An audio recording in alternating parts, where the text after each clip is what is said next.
The following podcast contains explicit language and content that may not be suitable for some listeners. Listener discretion is advised.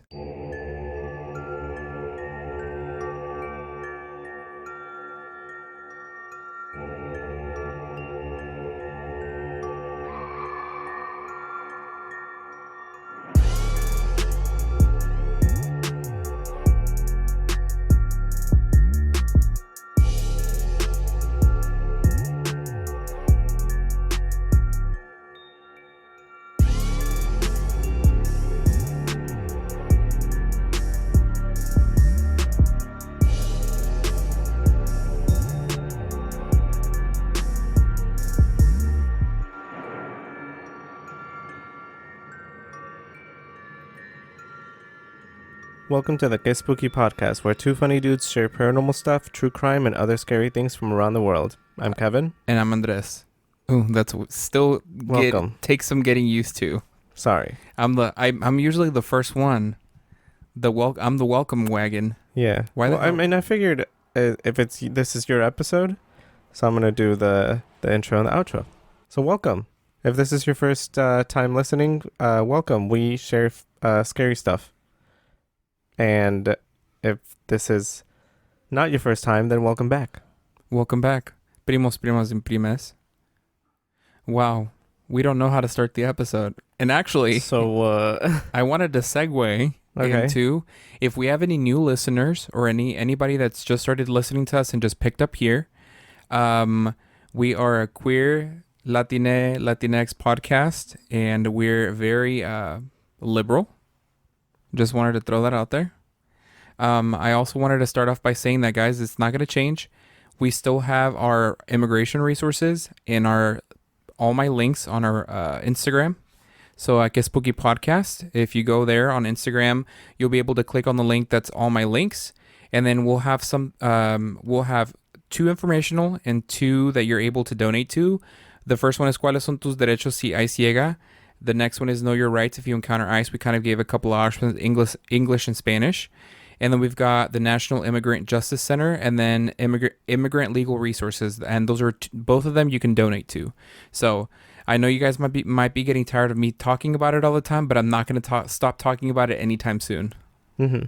Thank you. Funny that you mentioned Latinx, because I feel like recently I've seen a lot more recent discourse about how people don't like it. Yeah. Because they're like, why are you changing the Spanish language? It's like, girl, the Spanish language changes all the time. Yeah.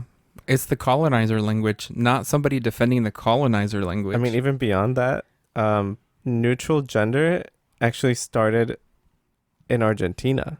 Yeah. So it wasn't even like because they claim, a lot of people that are against it always claim that it started in the US from like second generation Spanish speakers. And it's like, no, actually most of it started in Argentina in the 80s. And why are people so against being inclusive? Like I mean, I get that change is different because for some reason, like, people are scared that they're going to accidentally say something wrong and that they're going to, like, I don't know, get canceled about it. But it's like, you're bound to make a mistake for any type of change in a language. Mm-hmm. Language like in English and Spanish, they haven't gone through, like, a reform at all. Yeah. But, like, some languages go through reforms all the time. Like German, they go through spelling reforms where they change... I forgot who handles like the changes of official German language, where they're like, guys, we're going to change the way we spell a word. And sometimes it just takes some getting used to, but like nothing bad happens from it. Besides, the idea that you shouldn't change a language would mean that we would have to like, that Spanish in itself would not have to exist because we would have to be learning Latin instead. Like language changes over time. So there's constantly new words being added. Literally. Or slang. It changes all the time. Yeah. Which reminds me, kind of segueing away from this topic, but Christian and Mita were visiting us for a few days. My cousins were visiting, and it is never long enough. Oh my God, I know. But it feels like a little vacation. And I always feel pressure because it's like, okay, what am I going to show them? What do I want to show them around the city? And they're always okay with like saying, we don't care what we do as long as, I mean, Brittany was the same way. They're like, we don't care what we do as long as we like hang out with you guys. Yeah. But it's like, yeah, but I want to show you guys stuff that like you don't have in other parts of the country. Mm-hmm. And like, for example, we were looking up like on YouTube, like the best tacos in Chicago, best hot dogs in Chicago. And then we decided we want to do tacos and then hot dogs several hours later, but yeah. it didn't happen that way, but we wanted to. I will say one of the best hot dogs in Chicago. If you say Home Depot, it's at a Home Depot. Oh my God. No, you're done. If you're from Chicago and you've had a hot dog from Home Depot, you know what I'm talking about. It's probably because of the sausage that they have here. Like the sausage culture in Chicago is it's different. It's a little different. I mean, Chicago has a history of like being known as like a meat packing industry. Yeah.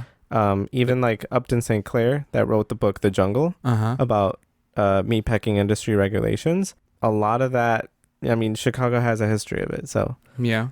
But yeah, we're scouring the land. We're looking for the best hot dog in Chicago. What the are we sailors now? Yes. Oh wow. We're looking for the best tacos in Chicago too. And we got a few places. Actually, I'll plug my cousin's taco truck. If you're located around the Joliet or Crest Hill area, my cousin owns a taco truck named Japos Tacos. It's JAPOS Tacos. It's a little green food truck near Crest Hill and Joliet. But yeah, hit it up. Let her know I sent you. Yeah. Because those tacos are good. And I'm not just saying that because she's my cousin. Like, those tacos are good. And I feel like she has a salsa that's, like, just spicy enough. Anyway, I can talk about food for hours. Yeah. We're recording a little earlier than usual, huh? Yes. We are. Are you just going to say yes and no to me? Yes. That's exactly. Because I want you to say it. Say it. Say what? That we're going to Mexico. By the time you will listen to this, we will be in Mexico. Yep. We're going for a wedding. My first time, wait, I was going to say my first time not going to a desert, but I've said that before when we went to Cancun. That was my first time going to the jungle. This is going to be my first time going to the city. Yeah, we're making a few stops. Well, the first one, we're going to Guadalajara, and I really want to go visit La Tumba del Vampiro, which is something that we actually covered. Yeah. In the episode of El Patión de Belén. Belén, campanas Stop, de Belén. Copyright. We're going to get copyright striked. Stricken. Copyright strucken. Copyright stroke? ¿Quién sabe? No sé. But yeah, by the time you listen to this, we'll be in Mexico. What else you got for us?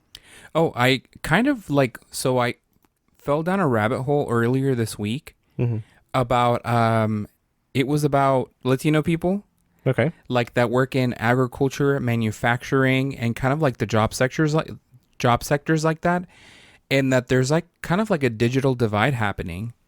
So I looked a little more into it, and like, you know, regarding some of like the agricultural areas, sometimes those agricultural areas are very far away from, like, you know how it's harder to get internet out the further you are out from like the internet towers or whatever, the internet lines and things like that. And so it's causing a lot of like our parents' age, like their jobs being jeopardized because automation is like something that's happening now. Like it's a change that's coming, and it's coming quickly. And what's happening is, like, for example, my mom does not know how to use her cell phone, and she still asks me. I don't know how to use her cell phone. I don't know what kind of cell phone she uses. And so I just thought it was a very interesting read, talking about kind of like the digital divide, the language barrier, the difference between the different generations, and kind of like how they get into the mindset, or like, again, generalizing, you know, just like speaking in generalizations, that like some of them think that it's too hard to learn how to use a computer, a machine, or their phone, so they don't try. And it was just very eye-opening. Like there was a lot of statistics saying that like, so like a higher percentage of people are going to start losing their jobs because they really don't speak the language, and they really aren't adapting to like the new technology. So I just thought it was very interesting. Yeah. According to the Brookings Institution, 25% of Latino workers are in jobs with high potential for automation right now. So like it's a quarter. It's a lot. Is it based on based on age? Like you said that this is gonna affect like more older people? I think that the article was talking about like older Latinos. Like not all of them, again, not all of them, and maybe of all ages, but I think it's more the older generation that's having kind of trouble adapting to being able to send an invoice through the computer, or making an email, or being able to enter numbers in a spreadsheet because they don't know what a spreadsheet is, or being able to hit next on a button like like a big machine at work. Like maybe that's sorting fruit or a manufacturing plant and stuff like that. And I thought it was like a very interesting, because I never thought about it. Yeah. And I was like, actually, yeah, a lot of people with immigrant parents that are very new to this country are in jobs that like are being turned into like high automation areas. So it was super, super interesting.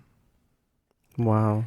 I guess kind of like the point of like the article in the end was talking about that, like, we should make sure that like we help them stay open-minded, and then like help them learn technology. Yeah. Or put them in classes where we can, or when it's available. Maybe even put YouTube on for them. Yes. But it was talking about how like some of the areas where a lot of these immigrant people live are lower income areas, which is what I was trying to circle back to at the very beginning. And sometimes Wi-Fi is not very readily available in like areas like that. They're too far away from the internet towers. It's super separated.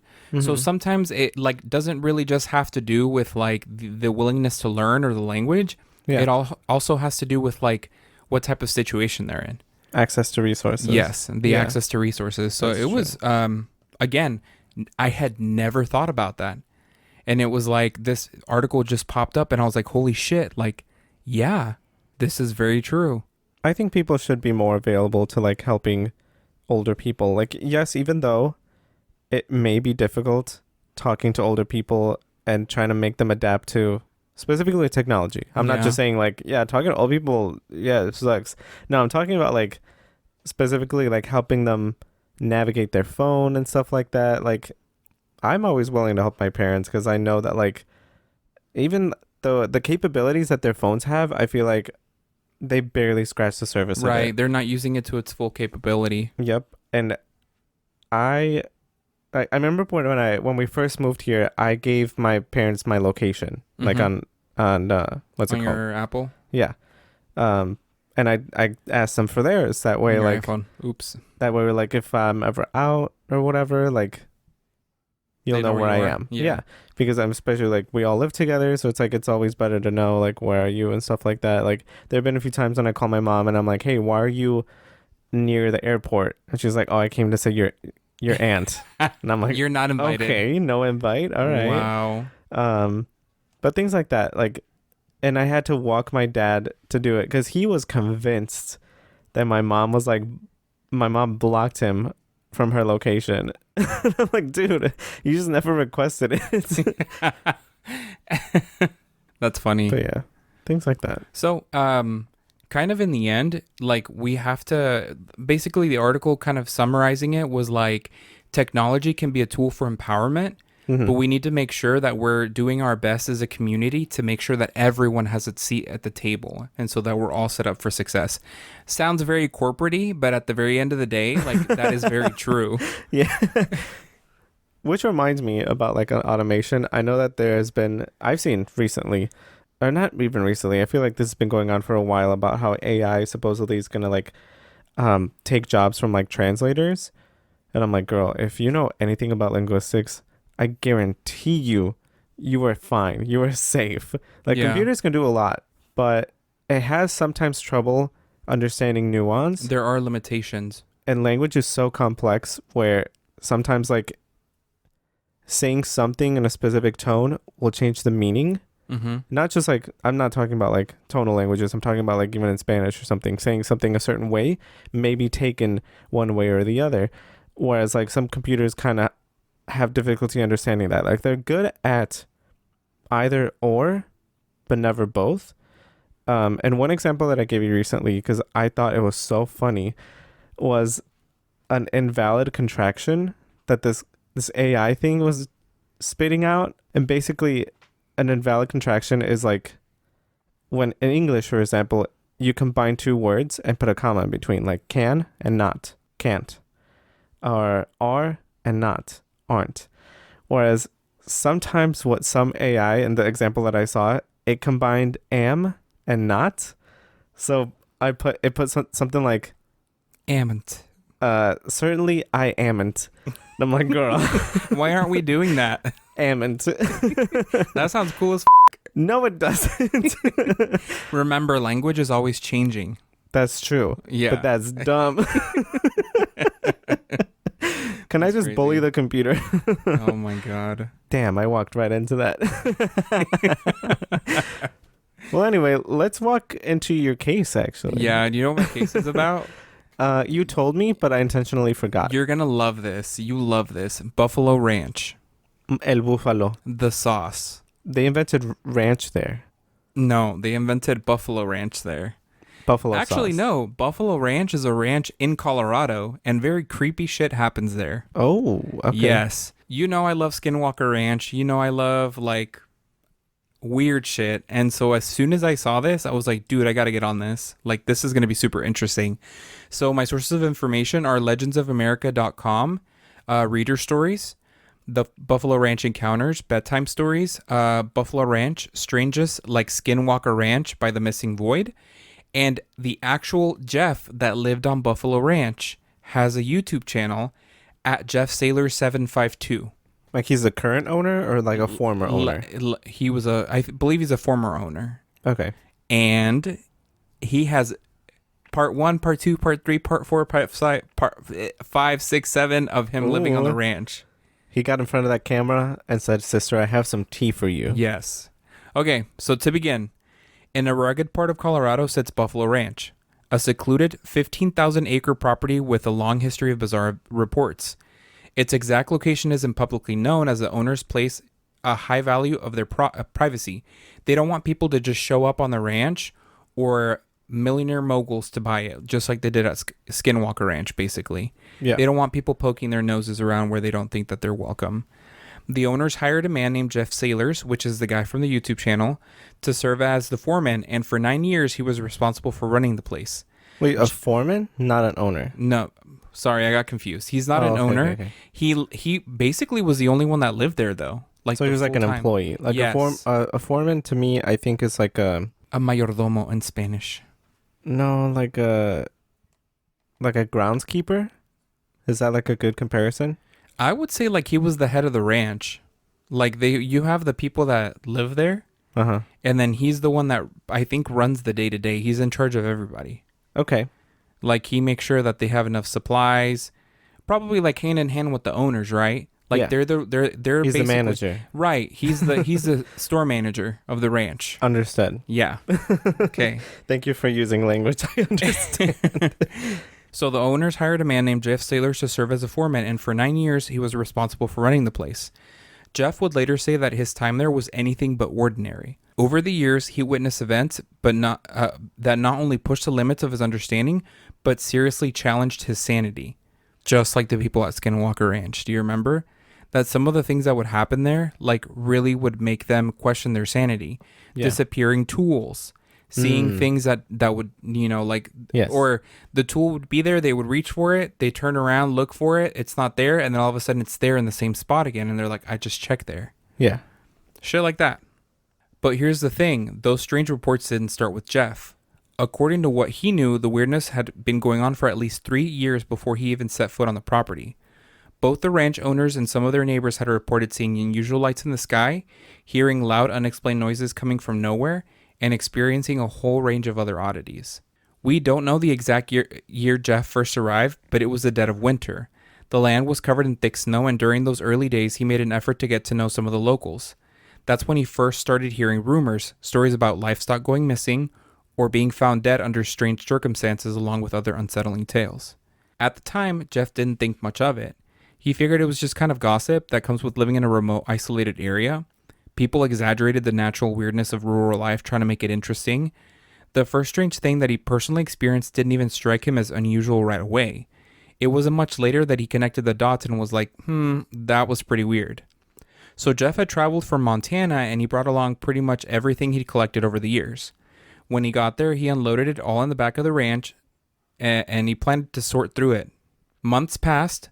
Most of his time was spent caring for the massive herd of buffalo, along with other animals and trying to repair the fencing along the ranch boundaries, a job that ended up taking way longer than anyone had expected. I think that at this time, there was only a few ranch hands on the land.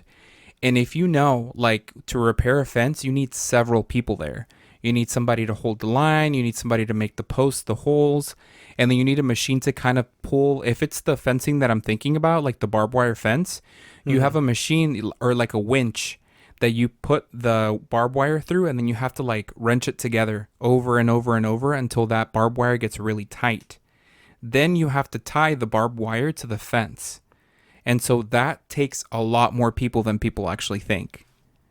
Okay. And it's kind of dangerous because I have no experience with this. I helped put up a fence. Yeah, I'm trusting your judgment. I helped put up a fence before, so I guess you could say I do straight things sometimes. You're a country boy. Yeah. Just hetero activities out there, building a fence. Right. Eventually, he got around to organizing his stuff in the shop. That's when he noticed that some of his belongings were missing.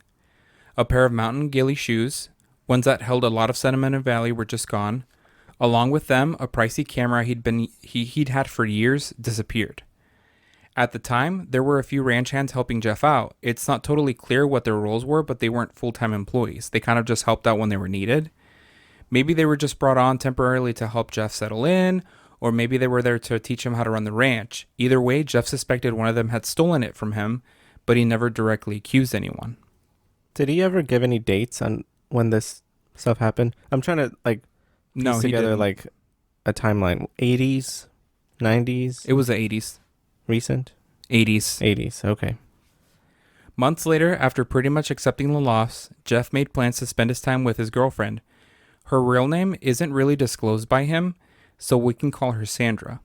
The two of them were planning a trip to stay in a town about 70 miles away from the ranch, which as far as we know was roughly halfway between where each of them lived. So it was like the halfway point. Jeff usually liked to keep his .44 single action revolver in his truck, but on this particular night he'd forgotten it back at the ranch. He'd been out dancing with Sandra, and once the night came to a close, not having his gun with him started to really bug him. It bothered him so much, in fact, that he decided to drive the full 70 miles back to Buffalo Ranch just to retrieve it. When he got back, he stepped into the kitchen where he knew he'd left the revolver on the table, and sure enough, it was right there, but what caught him off guard was that sitting right next to him was the camera and the ghillie shoes he'd been looking for this whole time, the very items that had gone missing. Jeff said he didn't even know what to make of it. He couldn't tell if someone was trying to play a prank on him, or if maybe one of the ranch hands had taken the items and for whatever reason decided to quietly return them. If it was an act of guilt, he couldn't figure out why wouldn't they have just left them somewhere discreet. At least that way, whoever returned them could have some plausible deniability. So it looks like someone had intentionally left them there so he would be able to see them. Yeah. It wasn't like they were like scattered around the room or anything. Nope, they were just right there. Mm-hmm. But no one ever admitted to taking them. And Jeff, aside from the ranch owners, was the only person with the keys to the place. He didn't find any signs of forced entry. Nothing was broken. Nothing was tampered with. Still, it left him feeling kind of violated, somebody breaking into your house like that. Someone had been in his home, standing in the same room he was now, and he had no idea who they were and how they got in. Then in March, as spring started to creep in, Jeff would have his first real taste of the more weird shit that was about to happen. Sandra had come out to stay at the ranch for a little while, just so the two of them could spend some time together, and they spent the whole time riding horses, and he gave her a full tour of the property. The weather had been calm this whole time, clear skies, nice breezy, nothing out of the ordinary. That night, they went to bed like normal, but sometime after midnight, all of that ended. Without any warning, a massive windstorm slammed into the ranch house. Jeff said the force of it was like nothing he'd ever experienced. The walls groaned under the pressure. Heavy, framed artwork came crashing to the floor. A large set of moose antlers nailed securely into a log wall was ripped clean off with a thunderous crack. The windows shook violently and the wall started to vibrate. Jeff described the howling wind as deafening. They could hear nothing. Wow. That reminded me of that one time the tornado went over our house. Yep. That exactly happened. It was scary. Anyways, he said it felt like every wall in the house was under attack. He thought it was a tornado. He and Sandra jumped out of bed and rushed into the closet to take cover. The ranch house didn't have any basement, and at that moment it felt like that this was their only safe option. Jeff later said, "The wind was so furious I didn't think we'd make it." The storm only lasted a few minutes, but for Jeff and Sandra it definitely felt a lot longer. The sound rose to an unbearable pitch, and then just like that it stopped. Not slowly, not gradually winding down, it just cuts off like flipping a switch. Jeff described that silence afterwards as almost more unsettling than the storm itself. It was too sudden, too perfect. And with their hearts still racing, they slowly stepped out of the closet, still shaken, and made their way towards the stairs, carefully picking through the shards of glass and everything else that now littered the floor. Jeff went down to the kitchen window, fully expecting to see complete destruction outside. After what they'd just been through, he figured he'd be stepping into a scene of chaos, trees down, debris everywhere, all his fencing work ripped apart, but instead everything looked fine. The night out there was calm. The air was calm. There was no sign that storm had just happened. What? Yep. Then he quotes, "I went out there the next morning after the windstorm, and it looked like nobody had set foot in the yard for 50 years. Direct quote. So then he walked over to the auto gate. So he has several gates in his property that you have to drive through. So he just went through to the first gate that he has for cars to come into the property where the house is. And that's when he noticed something strange. He could see his girlfriend's tire tracks from the night before where they came in straight from the road, just as expected, but right at the gate where they should have continued towards the house, there was no more tire tracks. It's like the car had just gone through. And that's when he noticed that the wind that had hit last night had scoured everything away. Jeff circled the house, and in about a 300 to 400 foot perimeter all the way around it, the ground was just clean, like no one had ever been there. In other words, that violent storm Jeff and Sandra had experienced seemed to have originated within the area immediately surrounding the house. Just on the property. Yep, it did not extend beyond it. So it literally just fucking pulled all the grass and ground up, like it looked clean, like somebody had just leveled the ground. Wow. Yeah. Neither of them could really wrap their heads around it. In the end, they both tried to chalk it up to some freak weather event. Wrong place, wrong time, etc. Just one of those bizarre, unlucky nights. But according to Jeff, that wasn't the only strange thing that it would happen to the house. For context, the homestead was isolated. It sat near the center of the 15,000 acre property, and the nearest neighbors were well out of earshot. Jeff described how on most nights, the stillness was so deep that sound could carry for miles. Then one night, not long after the storm incident happened, Jeff was jolted awake by something that he couldn't explain. He said he woke up in the middle of the night to the sound of rock music that was loud, blaring. It sounded like Jim Morrison or Led Zeppelin was performing live right outside his house. According to Jeff, it was so loud it felt like a full-blown rock concert was happening right outside the door. Like literally. Once again, Jeff leapt out of bed, heart pounding, panicked, in full alert mode. He just got fucking woken up by a rock concert. He grabbed a weapon, grabbed the flashlight, and raced downstairs. He figured someone had to be pranking him. That was the only explanation. But as he ran outside and swept the area with the flashlight, there was no one there. Nothing. So as soon as he stepped out, the music stopped? Well, he jumped into his truck and circled the property, still nothing, and then just like that, the music stopped. Oh. Not faded out, not paused, just ended abruptly, just like the storm. There were no vehicles, no people, no lights, no source for the music. Jeff parked back by the house, shaken. He started seriously to question his sanity, but then he remembered the windstorm and Sandra had been there for it, so he knew he wasn't f***ing crazy. So whatever was going on, he wasn't alone in experiencing it. Like just this event, it just so happened that he was there by himself. Yeah.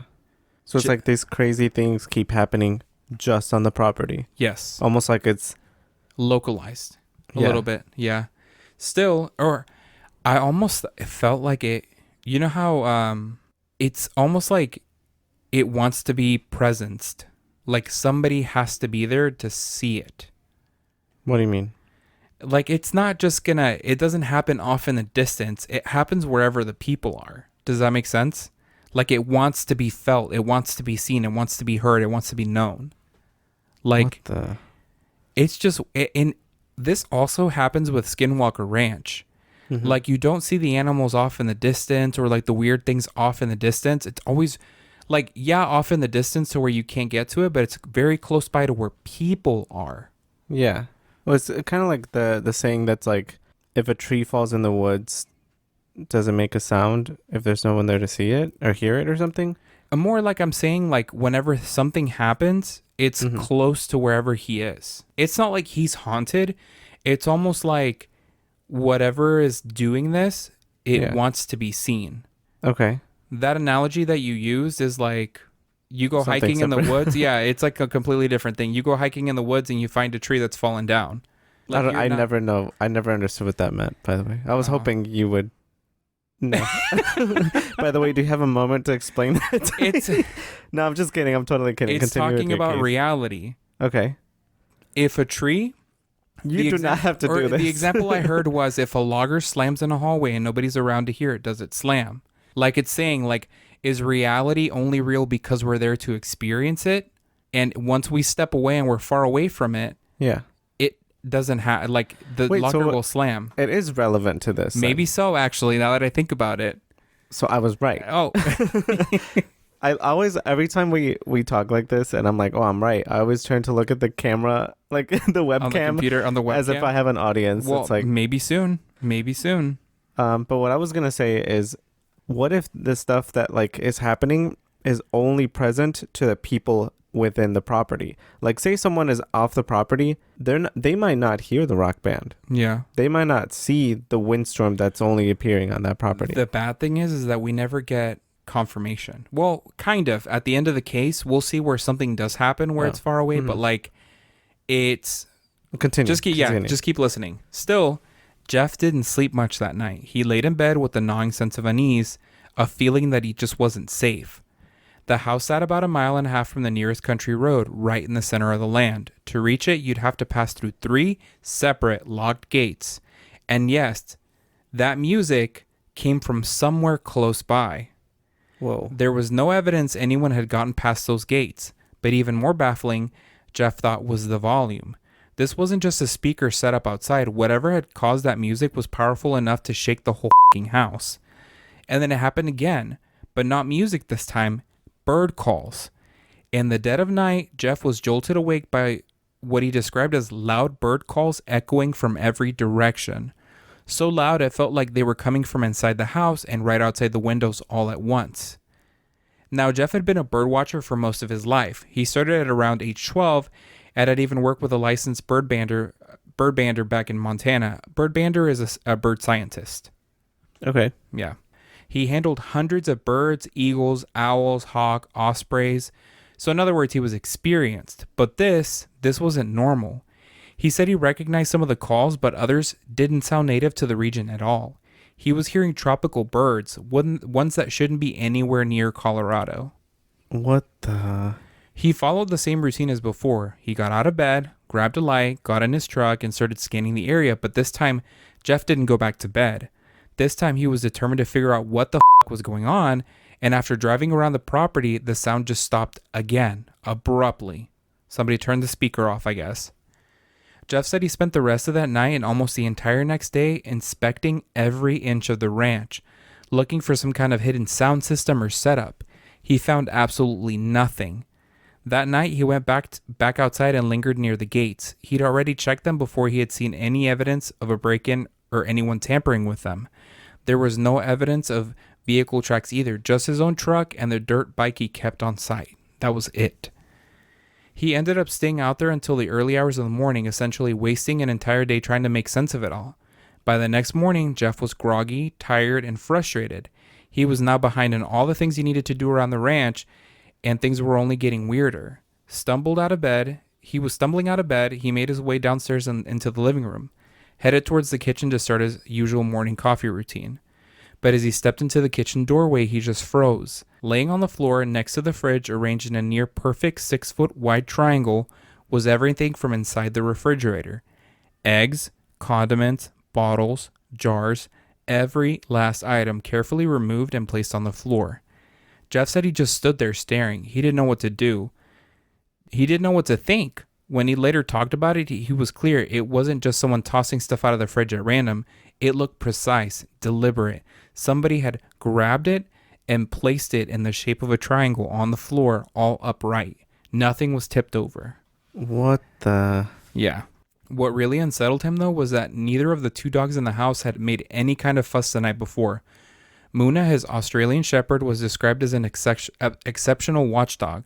The kind of dog that would detect the faintest sound of any vehicle approaching over a mile away down the country road and would bark without fail every time. The second dog was a young blue heeler he'd been looking after. That one didn't bark either. No whining, no pacing, nothing. Jeff had to wonder if he was so sleep deprived that he was losing or he was doing it himself. He's like, did I just do this to myself? Or was somebody targeting him? And if so, why? Why him?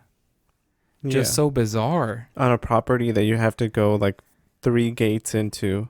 And you don't even own, you're the foreman. Literally. It's like they have nothing to gain pretty much by messing with you, because it's like if you leave, the owners are still there owning the land.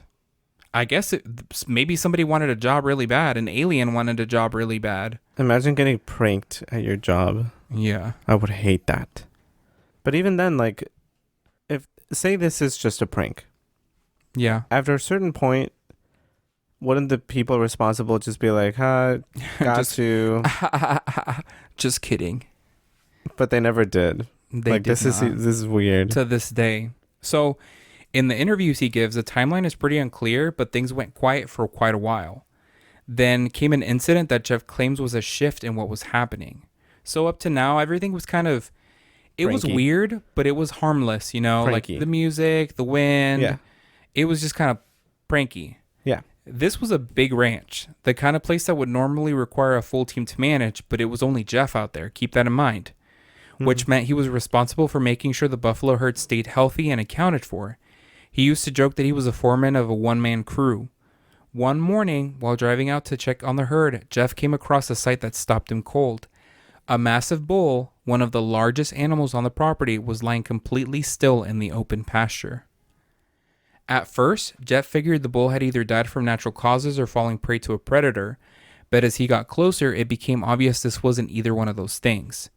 Various parts of the animal's body had been removed, and not in a way that looked like the work of another animal. The reproductive organs were gone, there was no blood, no fluids on the ground, no tracks around the carcass. Jeff towered over it, trying to rationalize what he was seeing. He ruled out a predator almost immediately, which left only one possibility in his mind: trespassers. But that didn't make sense either. Oh my God. Yeah. How could someone have pulled off something like this, removing organs with surgical precision, leaving no mess, no tracks, no vehicle prints, nothing? Now, this kind of thing might sound similar to you, like with Skinwalker Ranch. If I was on a rural ranch and a animal, what's it called, cattle? Yeah. There was surgical precision of removed organs. Aliens. Sorry. Well, that's the first thing I'm thinking about. What was interesting is reports like this have been coming in out of rural areas across the U.S. since the 1950s at least. Yeah. And for a time, even federal investigators believed that some of these cases were the work of organized cults. They thought it was like Satanist or something. Like they had doctors in their midst, and the doctors were like doing the precision cutting and stuff like that. I think that has to do with the times, like the whole like satanic panic type of thing. That very much so. Like that had to do with like the time. But I thought it was so interesting, like that there was like task force specifically made to like look into these things. Yeah. Yeah. Into cults and into these things. No, I would automatically think that it was aliens. Because if it was a person, and to me, like, I mean, I've never seen these sites. Yeah. But most of the time it looks like it was mechanically done. Like, yeah, surgically, but it wasn't by someone's hands. Like, those lines are too perfect. Yep. So, to this day, nobody's been caught doing this. Like, since the 1950s, the investigations, like all these people buying Skinwalker Ranch, like just like everything that's been looked into, there's still no plausible reason as to why this is happening. And nobody has ever been caught red-handed cutting into a cattle like that, like this. Yeah. So this wasn't a one-time thing. Over the following months, Jeff came across more carcasses scattered around the property. Each one, he said, looked just like the first or worse. Some had these long elliptical incisions on their abdomens. The skin around the openings was crusted over, and Jeff speculated immediately that they'd been exposed to high heat, or maybe even cauterized. But the most disturbing detail, on several of the buffalo, Jeff noticed a faint orangey red triangle-shaped mark on their foreheads. On cows, he said the same triangle appeared, but on their rib cage instead. Every time he came across one of these scenes, he contacted law enforcement right away. Eventually, he got to know the county sheriff pretty well, a man Jeff referred to as Wally. So Wally was Wally the little robot from the Disney movie. Oh my God. Actually, no. But, celebrity cameo. Yeah. But even Wally didn't know what to make of it all. Like Jeff in the beginning, he wondered if there might be some kind of criminal activity going on, something organized. But the truth was, up to that point, nobody had any real answers. Wally, the county sheriff, seemed to agree. He told Jeff they were going to start investigating more seriously. They'd set up a patrol route across the property in hopes that a regular law enforcement presence might scare off whoever the was doing this to the cows. So he began coming to the ranch often.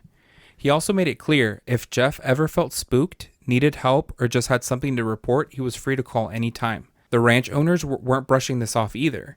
They were taking the situation seriously, and understandably so. The financial losses were getting kind of outrageous. Like they had lost probably 30 animals at this point, like just mutilated. And animals are like, cattle are expensive, They're right? expensive, yeah. Because didn't your uncles own cows for some times, and they were very, very expensive. Yeah, they sold a cow for like $9,000. Damn. And depending on like if it's a like a cow for meat, if it's a milk cow, like they're more expensive. Like depending on what they do or what their breed is, they're more expensive. So in response, the owners also began investing in security. Jeff was given night vision goggles and outfitted with some pretty serious equipment to defend himself and monitor the land. And it was Jeff's growing relationship with the sheriff's office that led to one of the most intense incidents that happened. Sorry, so up to this point, the owners are aware of all this? Yes. They knew the whole time, but they didn't. I'm led to believe that they didn't live on the land. They lived somewhere else. They just own it. Yes, they owned it, and they left people in charge for them to make them their money. Obviously, they had a store manager. Yeah. The store manager was managing the store.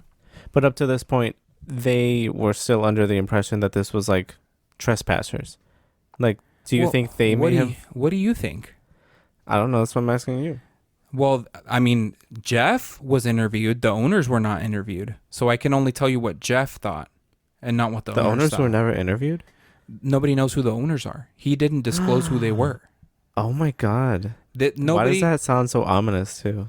And then, like I said at the very beginning, Buffalo Ranch, nobody, like, you can go look for it and there's some ideas of where the ranch is, but nobody like specifically knows where it is. Because it's just known as Buffalo Ranch. Yes. The owners don't want people coming up to their ranch.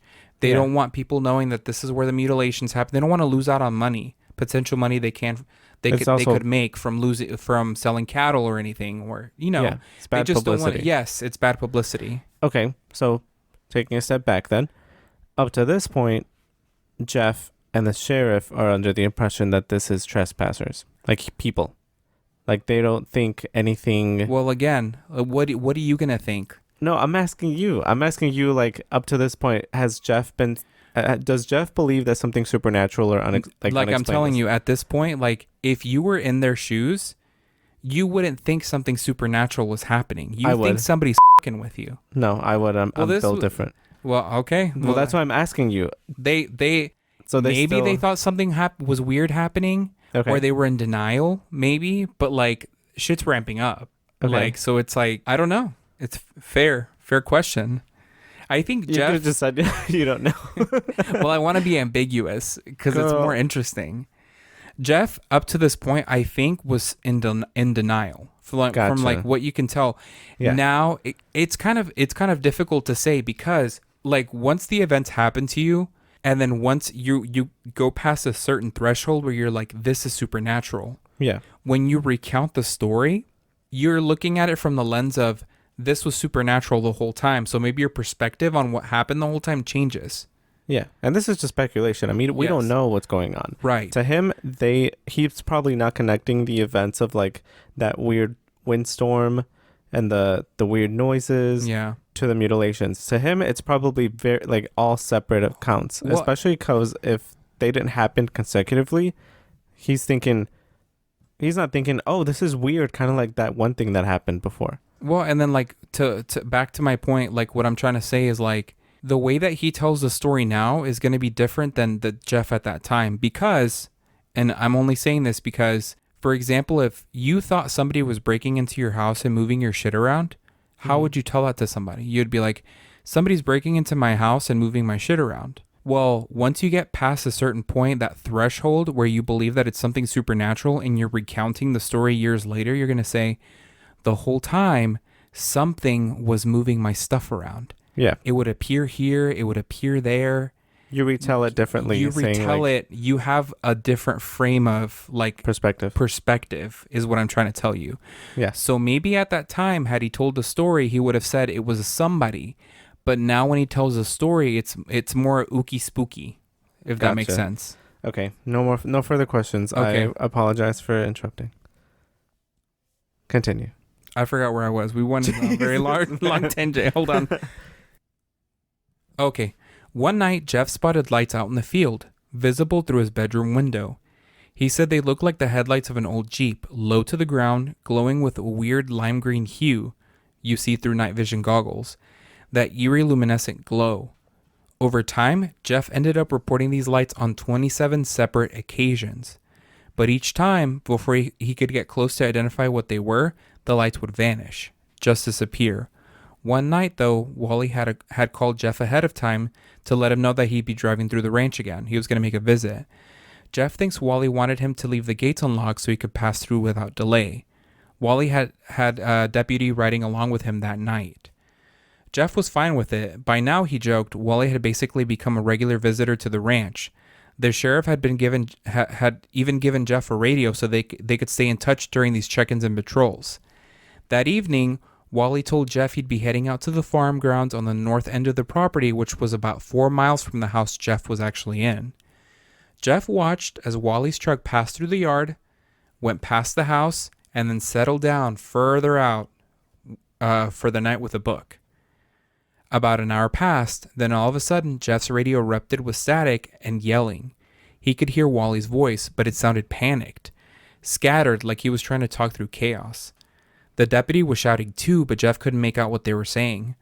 He grabbed the radio and tried to respond, called out to them, asked what was going on, but there was nothing, just silence. The static was gone. Jeff froze. He didn't know what to do. Like, what was happening? Were they catching the people that were on the land? He didn't know. He was like, what is going on?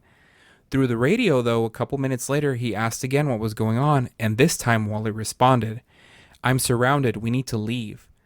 Jeff could now see Wally's headlights off in the distance, racing back in his direction. And as soon as he did, he said he felt sick to his stomach because behind Wally's vehicle, there was 6 glowing lights. Jeff said they were on the ground, arranged in a semicircle formation, and they were following the truck quickly behind. The front gate, he looked over and the front gate was wide open. So he's like, if he needs to go, he can go. Wally just bolted straight through the gate without even slowing down. Jeff said that as Wally's truck raced through, the strange lights stopped abruptly on the other side and they didn't follow beyond the gate towards the house. He described seeing 2 of the lights blink out almost instantly as if someone had flicked the light switch, while the others faded out more gradually. What? Jeff said Wally was just gone. He didn't even try to get back in contact with him that night. Afterwards, Jeff described feeling an overwhelming sense of dread that took a long time to subside. But when his adrenaline finally wore off, Jeff started piecing things together. He began to seriously believe these strange lights were somehow responsible for everything else going on the ranch.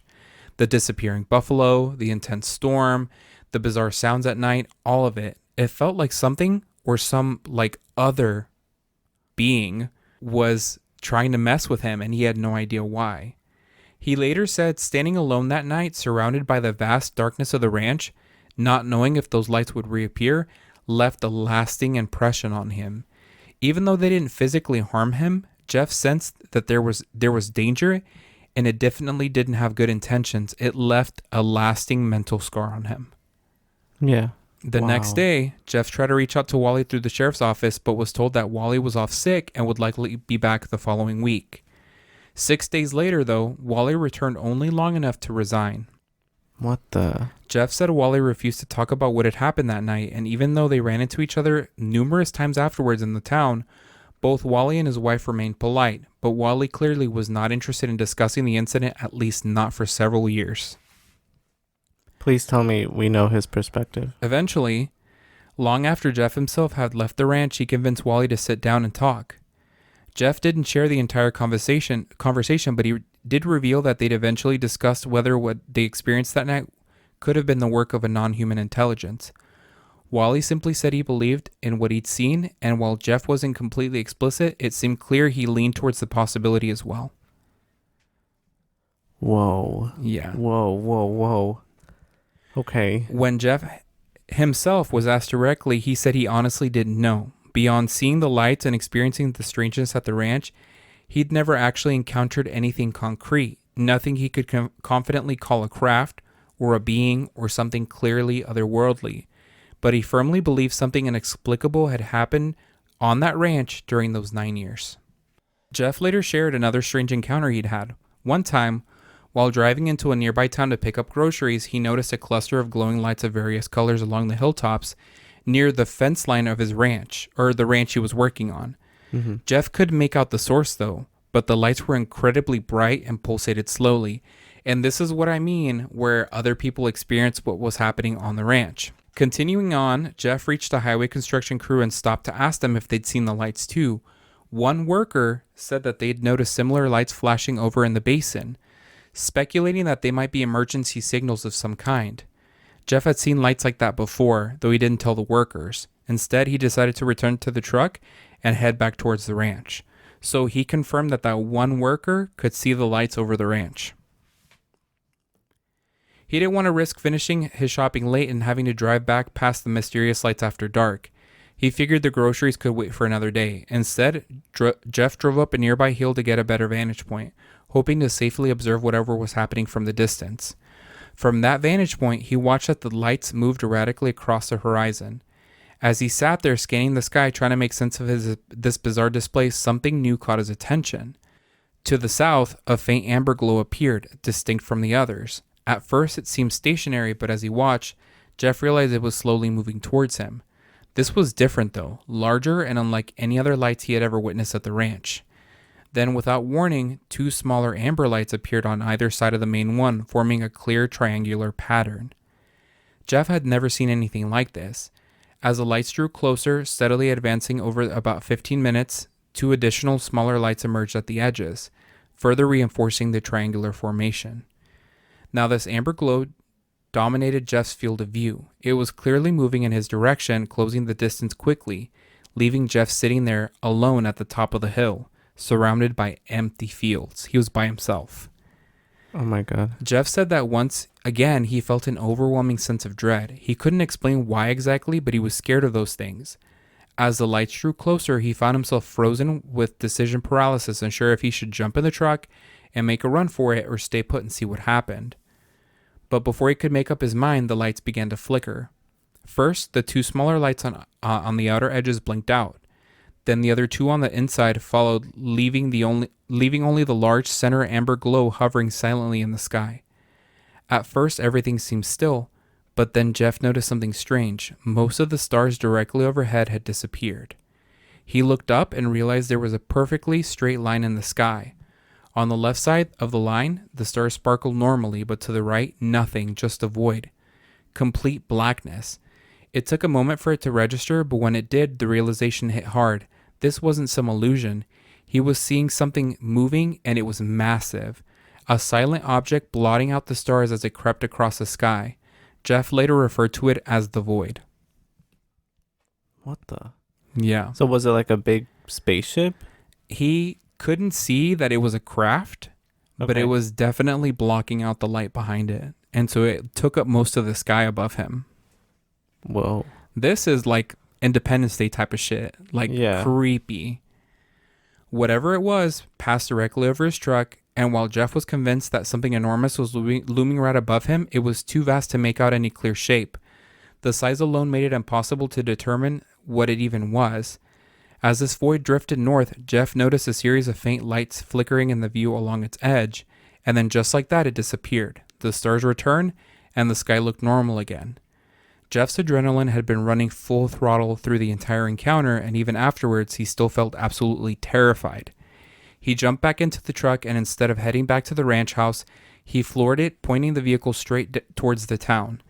And that's when he experienced the exact same thing Wally had. There was an intense white light in the sky. Jeff said it began to pursue him, and whatever it was, he felt deep down that it meant to harm him.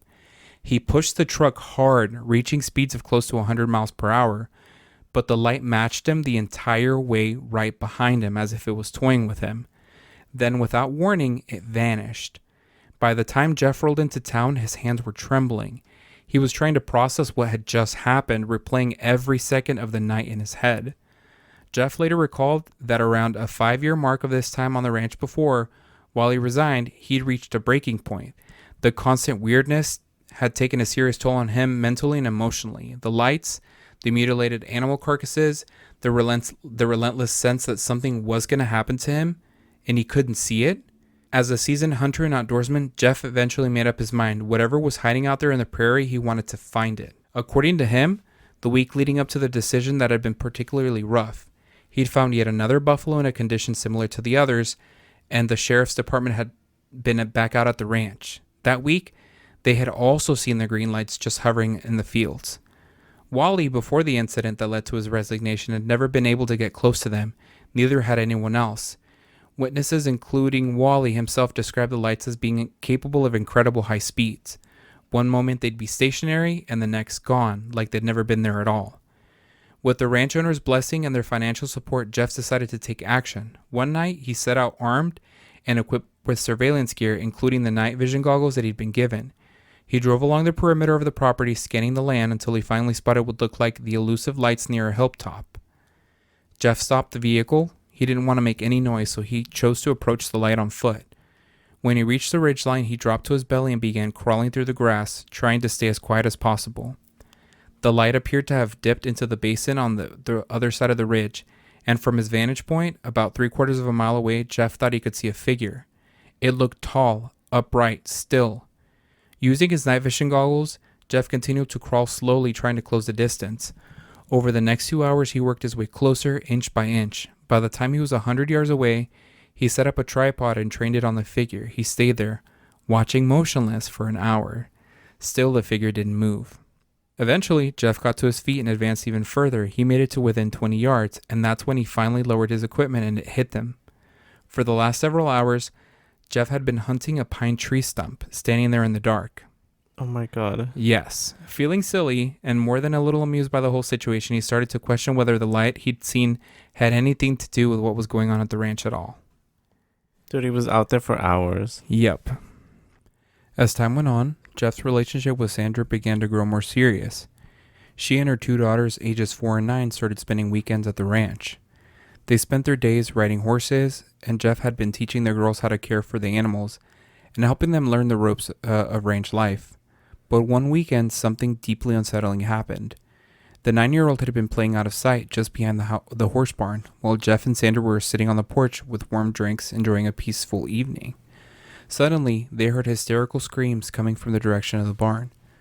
They both ran towards the sound, and when they reached the girl, she was crying and pointing towards the barn, clearly terrified. Jeff ran inside to see what had frightened her so badly. Inside the barn, according to Jeff, there were 3 animal carcasses stacked on top of one another. At the bottom was a buffalo, in the middle a cow, and at the top a calf. Jeff said he had no idea how the animals had gotten in there to begin with. The space was tight, not the kind of place animals would normally go on their own, especially not in that condition. He immediately told Sandra to take the girls into the ranch house while he tried to figure out what exactly had happened. Jeff opened the barn doors wide, letting in as much light as he could, and right away he knew there was nothing normal about what he was looking at.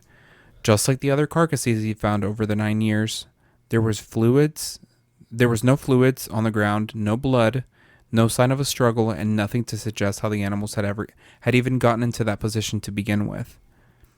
At first he wondered if they'd been dragged into this place, but as he scanned the ground, nothing. No tracks, no drag marks, no evidence of movement.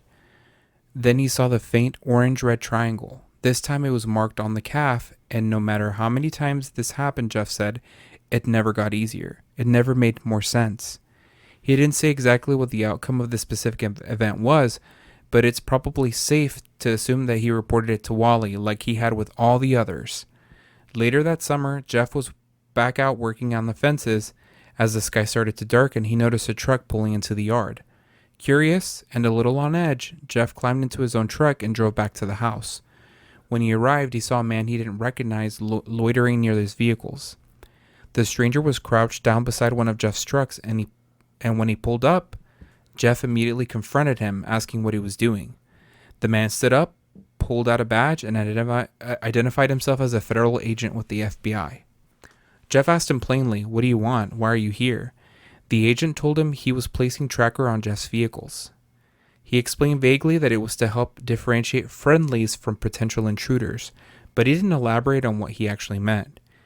He said they'd taken an interest in the police reports coming out of the area, particularly the ones involving the buffalo carcasses. The agents assured Jeff that he wasn't in trouble. They weren't investigating him for anything. The trackers, he claimed, were just a way to monitor who was coming and going from the ranch. He asked Jeff a series of questions, and Jeff answered honestly. He told him everything about the buffalo, the strange lights, and that seemed to chase people, and all the bizarre occurrences that had happened over the years. That's when the agent said something that stuck with Jeff for a long time. "If you catch one of these sons of," he said, "we'll have them in jail by dark." And Jeff, stunned, responded, "You know what's happening out here, don't you?" But the agent didn't say another word. He offered no further explanation, and then just like that, left. Still trying to wrap his head around the encounter, Jeff called Wally to let him know what had happened. And according to Jeff, Wally was just as surprised as he was. His office had never been notified about a visit from an FBI agent or somebody coming into their jurisdiction at all. About a week after that unexpected FBI visit, Jeff had another. This time it was 2 men, different from the one before. They identified themselves as faculty members from a university in Michigan. They had told Jeff they'd flown in by an unnamed federal agency to collect samples from the buffalo carcasses. Jeff led them to one of the more recent ones. According to him, they took tissue samples from various parts of the animal and began making some unsettling observations. One thing they noted was how strange it was that the carcasses hadn't been disturbed by scavengers, not a single bite mark, not a trace of tampering. They even hinted at the idea that the body seemed to have been intentionally avoided, like the scavengers knew to stay away. They told Jeff they'd reach out once they had the results, and surprisingly, they kept their word. What they told him was deeply disturbing. The carcass, they said, was toxic. Whatever happened to the animal had rendered its tissues hazardous, so much so that they believed the toxicity itself may have triggered heart failure in the animal before it died.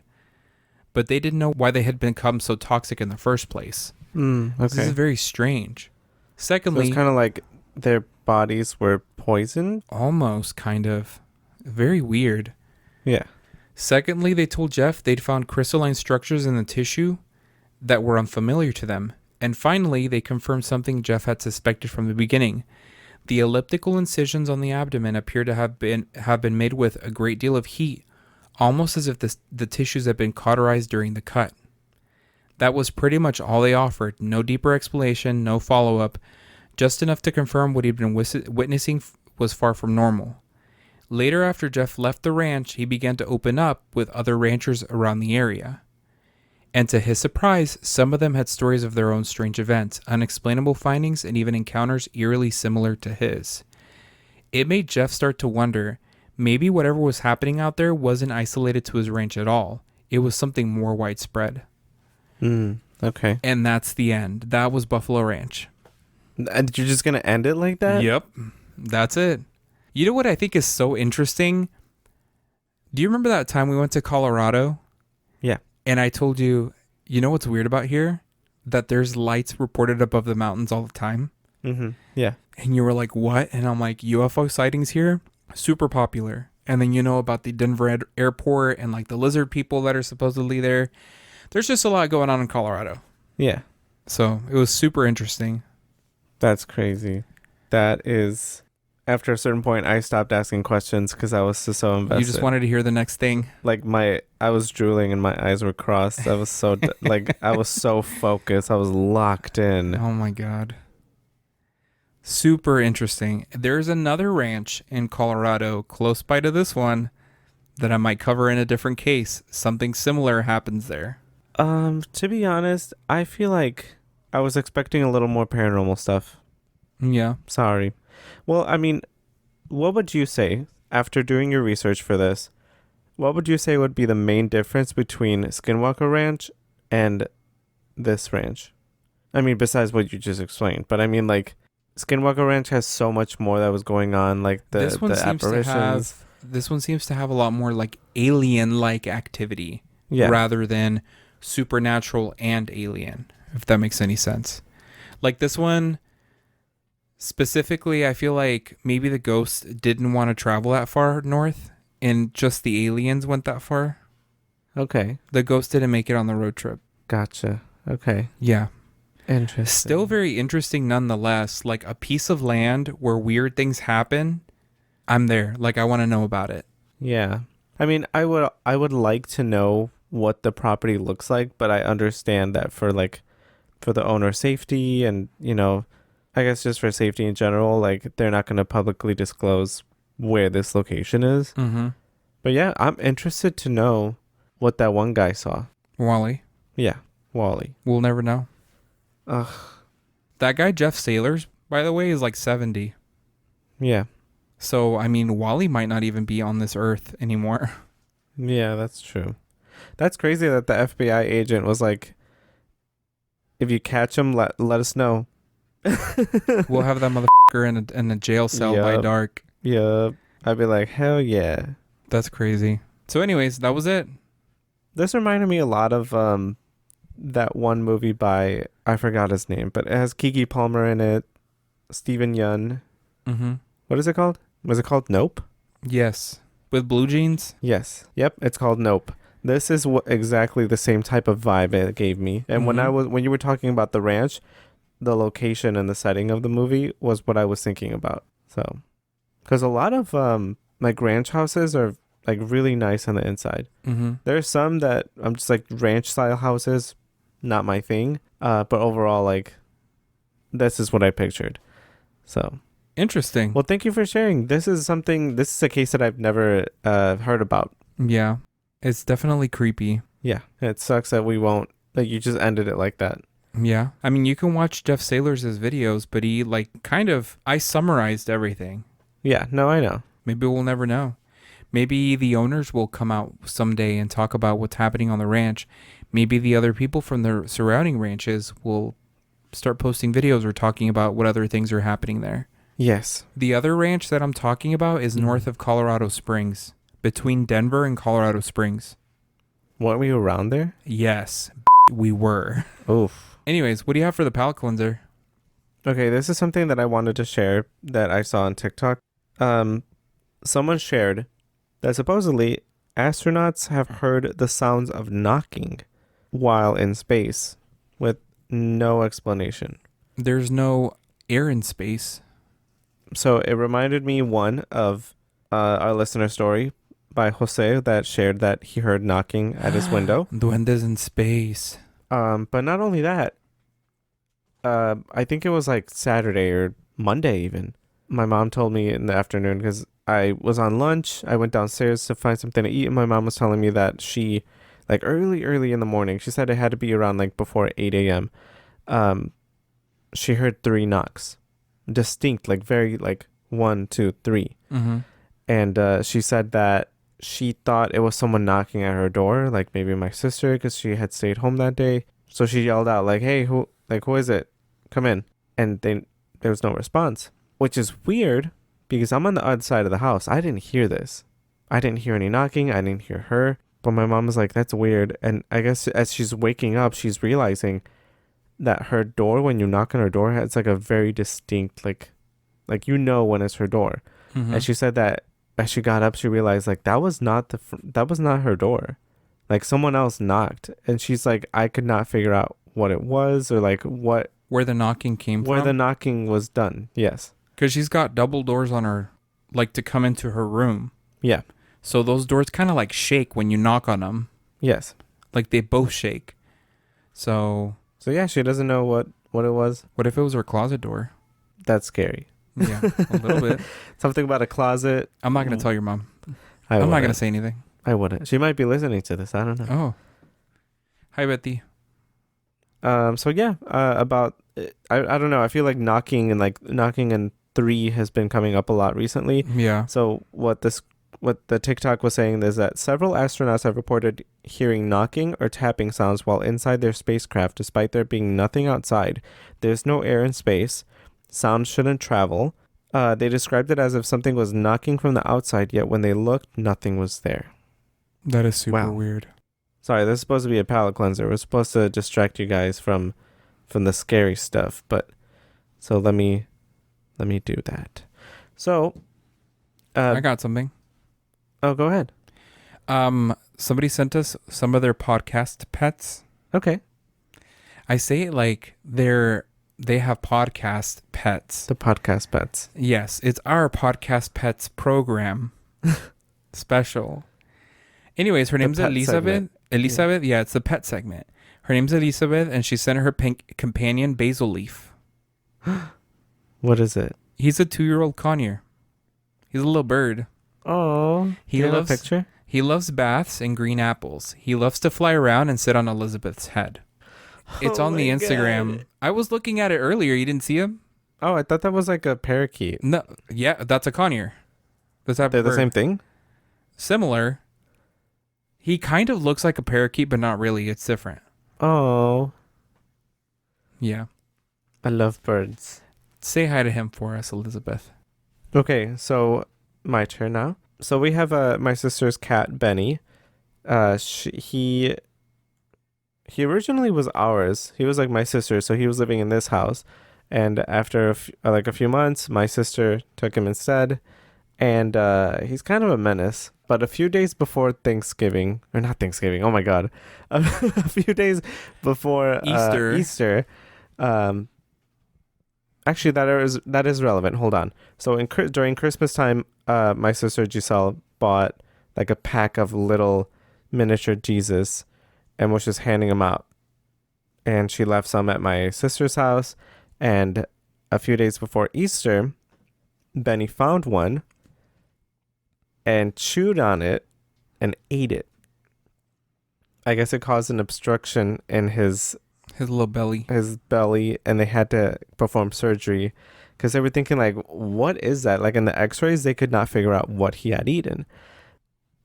And I guess the vet after the surgery called my sister and was like, this is going to be weird, but we found a Jesus head in your cat's stomach. And she's like, oh, yeah. Yeah.